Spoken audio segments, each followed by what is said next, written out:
After not seeing him for a month, John abruptly handed me a divorce lawyer's business card, without bothering to inquire about my well-being or how I felt about divorcing a wife who didn't contribute financially, only paying me $1,000 a month as alimony. "Sounds good, take care," John chuckled, standing beside him with Emily wrapping her arm around him, both wearing smug expressions. "Fine, let's divorce then," I nonchalantly replied, surprising John a bit. But he quickly shared a smile with Emily.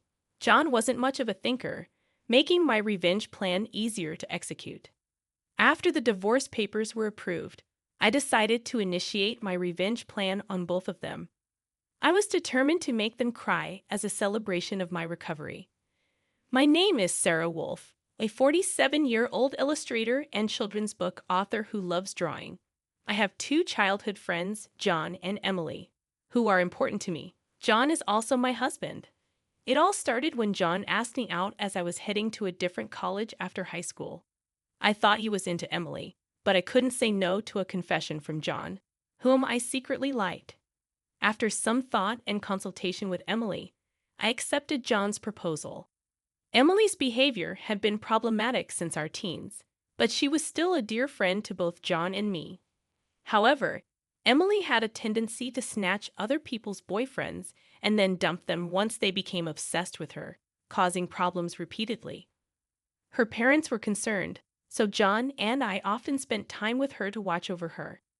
John and I got married when we were 25. 4 years later, Emily introduced her fiancé, George, a professional working for a top-tier company, into our lives. "Nice to meet you, Sarah and John. I've heard so much about you. Looking forward to our future together," George said, being very polite, and we all got along immediately. We would get together during holidays and vacations, taking trips, going on long train rides, and enjoying drinks. However, things started falling apart after Emily got pregnant 2 years into her marriage. John and I originally had many siblings, so there was no worry about an heir, and we decided we didn't need children. Both of us loved kids, but weren't keen on actively caring for them. Besides, we cherished our freedom to travel and enjoy drinks. When Emily announced her pregnancy, John's attitude started to change. He quit smoking because Emily couldn't stand the smell and even offered to drive her to doctor's appointments, using his vacation days.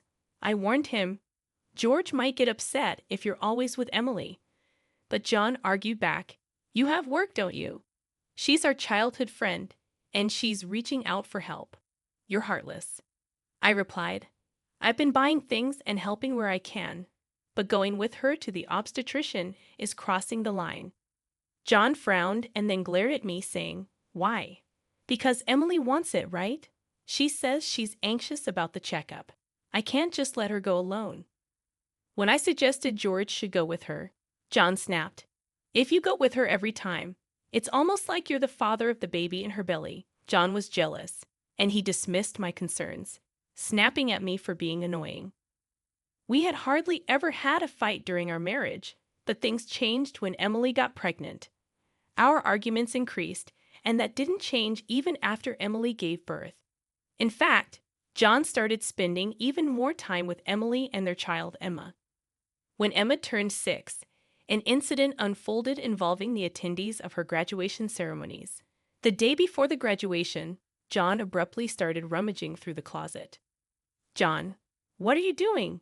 You have a meeting tomorrow," I questioned. John's workplace had a casual dress code, but there was a rule to wear a suit during client meetings, so he always kept a few suits ready. However, they were all thrown on the bed. "Just trying to decide what to wear for the graduation ceremony," John replied. I expressed disbelief. "You're seriously thinking of attending the graduation?"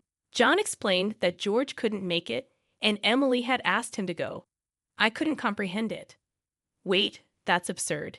No matter how you look at it." I inadvertently raised my voice in denial.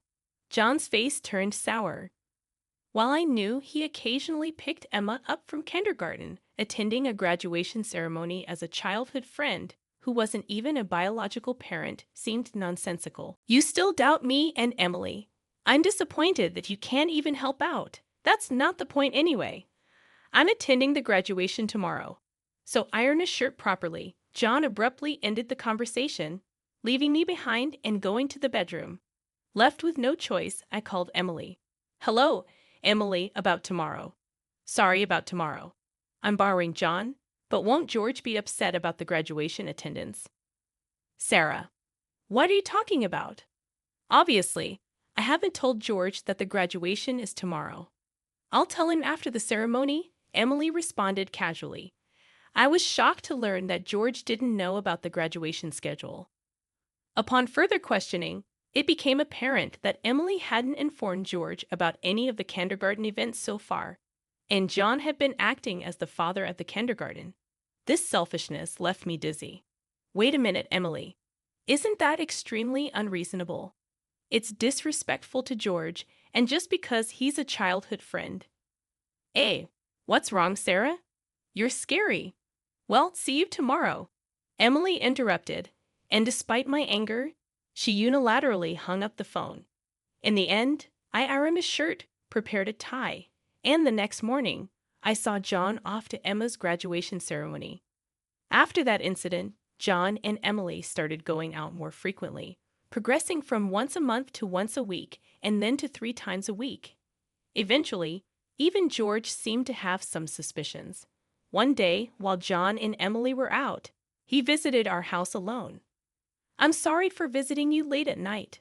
There's something that's been bothering me, George confessed. Is it about the 2 of them? I asked. Yes. I would like you to take a look at this. George showed me the GPS history he had installed in Emily's car. It revealed that she had been staying at a hotel 3 times a week. All of those days she was supposedly out with John. Just by looking at George's face, I understood what that meant. What do you want to do, George? I want to take revenge on those 2. Me too. I can't forgive them for betraying us after all this time, I declared. And so, we began planning our revenge on John and Emily. Secretly, I began by increasing my income.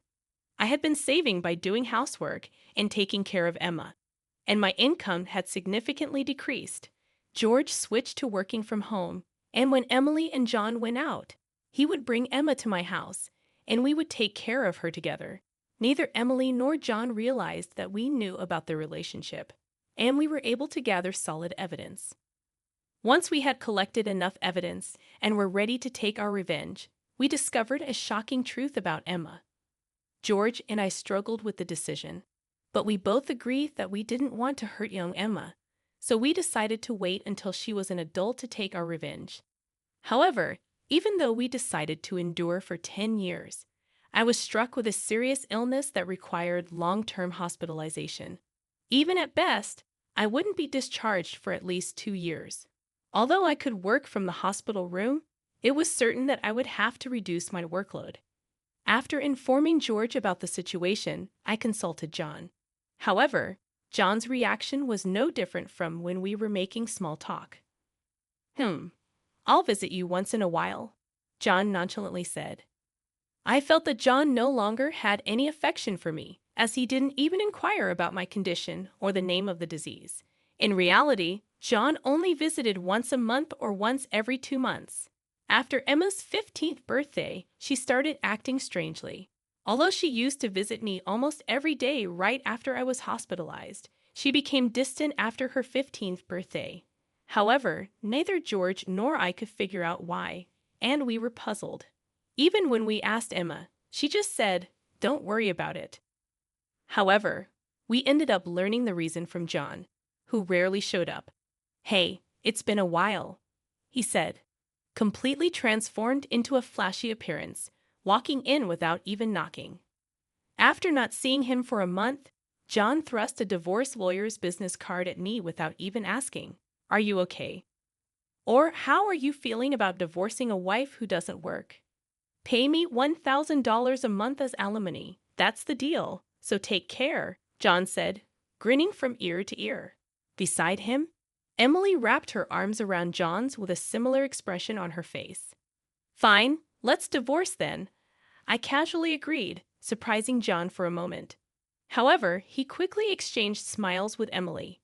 It was fortunate that John wasn't the type to think too deeply, making my plan work seamlessly. After receiving a notification that the divorce was finalized from John, I decided to initiate my revenge plan against the two of them. I was determined to make them cry as a celebration of my recovery. Promptly, I took action. First, I contacted George to arrange the transfer of hospitals. Then, I informed my lawyer that they would be mediating between the two parties from now on. George also began to act simultaneously. He moved near my new hospital with Emma and started visiting me frequently. Despite Emma's gloomy expression, I was happy that she came to see me every day. Most of my belongings were already in the hospital room, so I instructed Joan to dispose of the rest. I didn't want to bring anything that the two of them might have touched into my new life. Once the hospital transfer and George and Emma's move settled down, I received a call from John. My smartphone showed 30 missed calls within a few minutes that I had left my seat. Answering the phone with a feeling of exasperation, John's panicked voice came through. "Hey, what the hell is going on?" Behind him, I could hear the voice of a troubled real estate agent, and Emily's yelling made me feel sick. "What do you mean, what's going on? It's obviously about the house. Why we have to move out?" John shouted at me, as if it wasn't his fault at all. I replied coolly, "Obviously, because that's my house." Huh. John seemed to have completely forgotten, but the truth was the house we lived in was a room I rented as a workspace.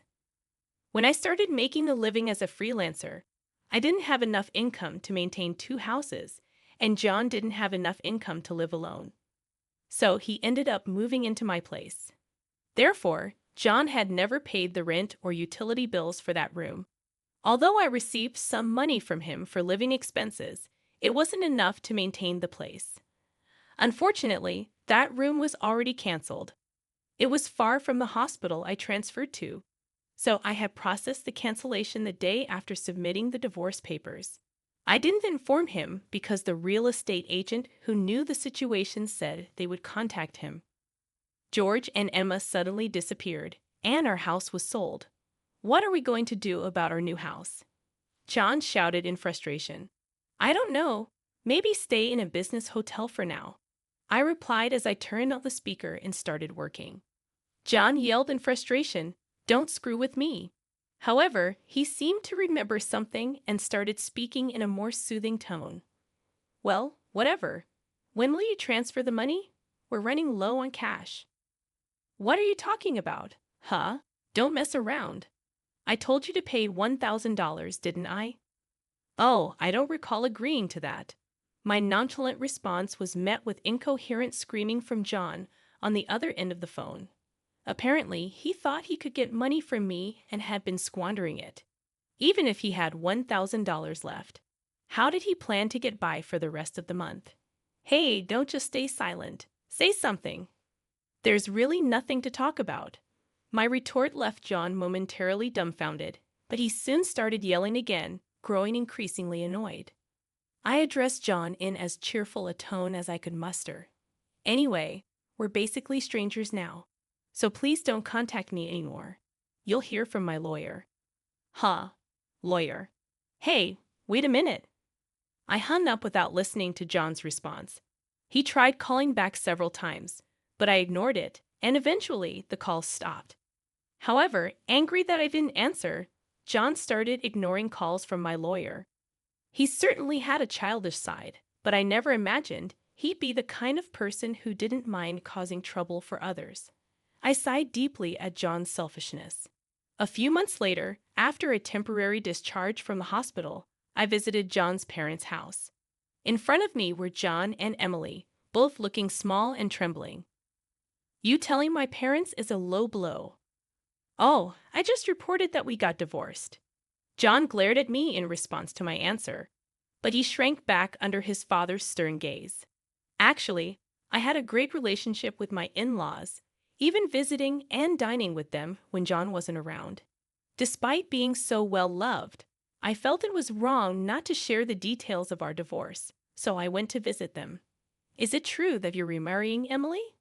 "Yes, it's true. Emily, Emma, and I are going to start over as a family. What are you talking about? Your only family is Sarah. She's not my family anymore.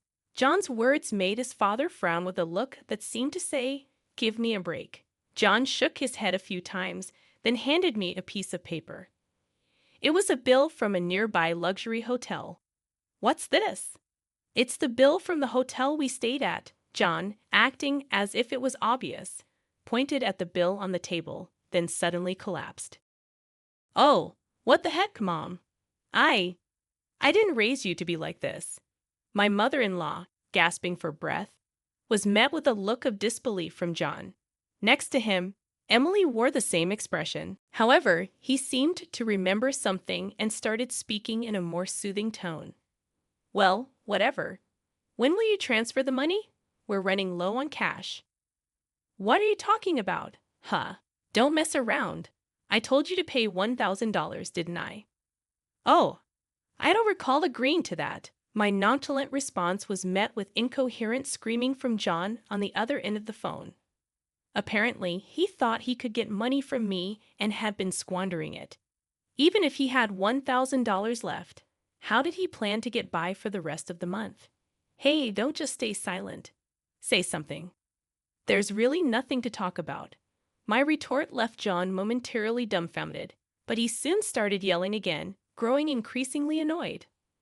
I addressed John in as cheerful a tone as I could muster. "Anyway, we're basically strangers now, so please don't contact me anymore. You'll hear from my lawyer." "Huh? Lawyer? Hey, wait a minute." I hung up without listening to John's response.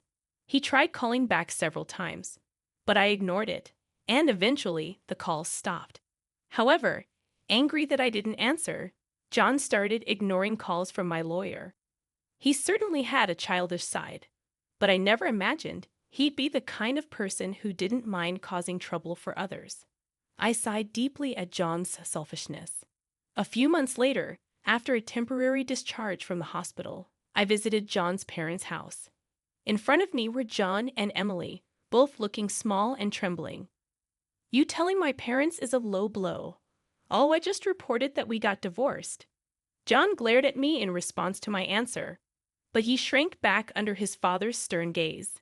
"Actually, I had a great relationship with my in-laws, even visiting and dining with them when John wasn't around. Despite being so well loved, I felt it was wrong not to share the details of our divorce, so I went to visit them." "Is it true that you're remarrying Emily?" "Yes, it's true. Emily, Emma, and I are going to start over as a family." "What are you talking about? Your only family is Sarah. She's not my family anymore." John's words made his father frown with a look that seemed to say, "Give me a break." John shook his head a few times, then handed me a piece of paper. It was a bill from a nearby luxury hotel. "What's this?" "It's the bill from the hotel we stayed at." John, acting as if it was obvious, pointed at the bill on the table, then suddenly collapsed. "Oh, what the heck, Mom? I didn't raise you to be like this." My mother-in-law, gasping for breath, was met with a look of disbelief from John. Next to him, Emily wore the same expression. "Why are you so angry?" "It's just that the family is changing because I'm getting married. Plus, you'll have a grandchild, a blood-related one at that. Weren't you happy?" "You two didn't."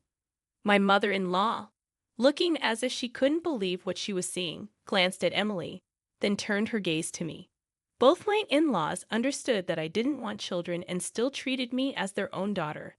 Of course, they treated Emily, my childhood friend, similarly, but there was always a boundary between a daughter-in-law and a friend. I remembered Emily often complaining about that, so I was certain my mother-in-law wouldn't be happy about this situation.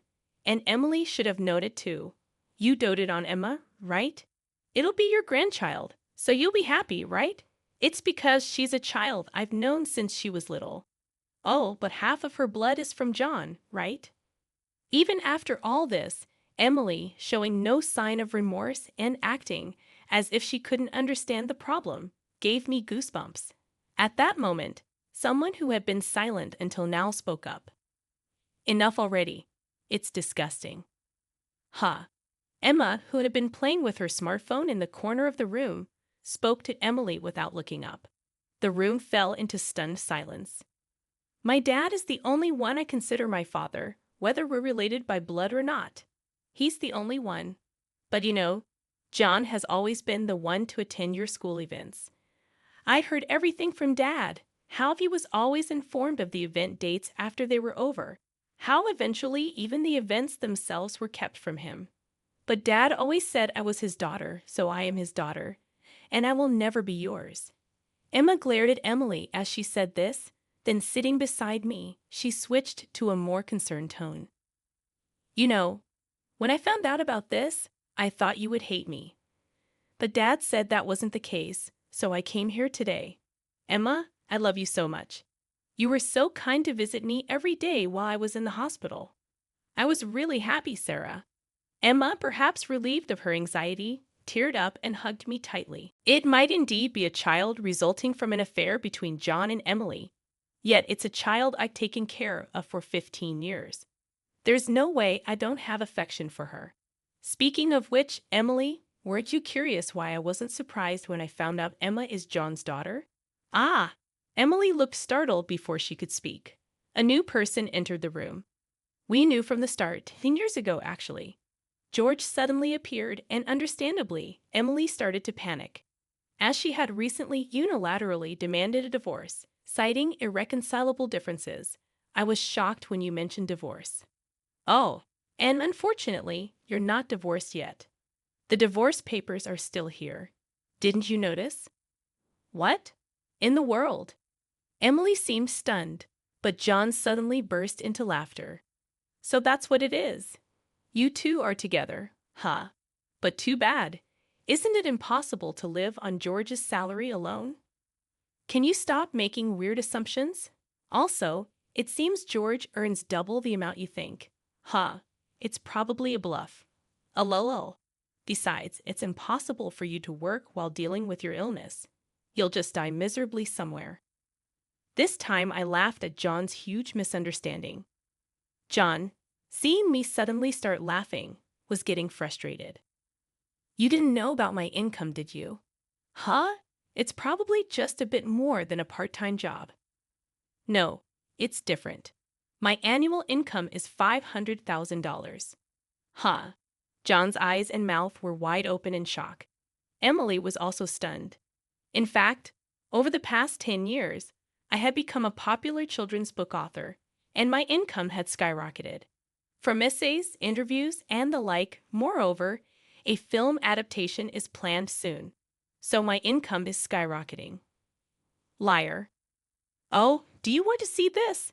I said that and showed Emily my bank account screen.